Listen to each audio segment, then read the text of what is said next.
실제로 이명박 정부 시절이던 2009년 법무부 장관이 한때 사형 집행 재개를 검토했으나 당시 유럽연합 EU과의 자유무역협정 FTA 협상 등에 악영향을 줄 수 있다는 외교부의 우려로 실행하지 못한 사례도 있습니다.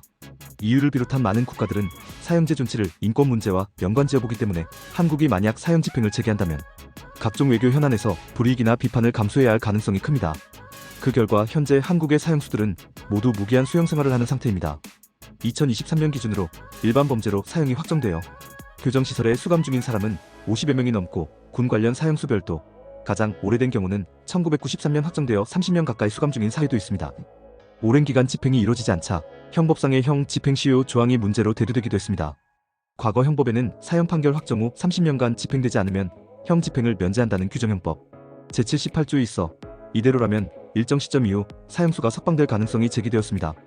실제로 1990년대 초에 확정된 사형수들의 경우 2020년대 중후반이면 30년 시효가 만료될 상황이어서 사회적 논란이 일었고 법무부는 이러한 혼선을 막기 위해 2023년 형법 개정안을 통해 사형에 대해 형 집행 시효를 폐지하는 조치를 추진하였습니다.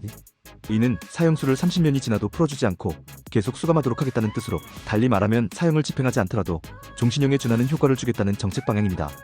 이 개정안은 국무회의를 통과하고 국회의 의결을 기다리고 있어 머지않아 법률로 확정되면 사형 확정자는 집행될 때까지 혹은 사실상 평생 교도소에 계속 수용될 수 있게 됩니다.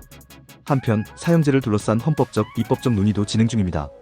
과거 1996년과 2010년 두 차례에 걸쳐 헌법재판소는 사형제의 합헌 여부를 심사하여 모두 합헌 결정한 바 있습니다. 2010년 결정에서는 재판관 9명 중 5명이 합헌, 4명이 위헌 의견을 내어 한 표 차이로 합헌이 유지되었고, 위헌 의견이 예전보다 늘어난 만큼 사회 분위기의 변화를 드러냈습니다.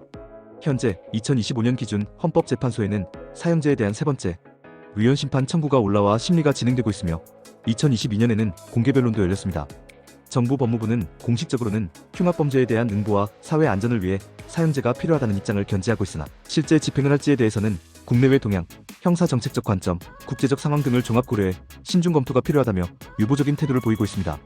이는 표면적으로는 제도 유지를 주장하면서도 현실적으로는 당장 집행에 나설 생각이 크지 않다는 의미로 해석됩니다. 윤석열 내란죄 사형 선고, 가정시 집행 가능성 분석. 이러한 맥락에서 윤석열 전 대통령이 내란죄의 수괴로서 사형 선고를 받고 형이 확정된다고 가정해보겠습니다. 내란죄는 국가의 존립 질서를 파괴한 범죄로서 형법 제87조에 따라 수괴에게 사형까지 부과할 수 있는 범죄입니다. 법적으로 윤 전 대통령이 내란 혐의로 기소되어 2, 3심에서 유죄 및 사형 판결을 받는 상황도 성립은 가능합니다. 문제는 형이 확정된 이후 실제로 그 사형을 집행할 수 있느냐입니다. 영상이 도움되셨다면 구독과 좋아요,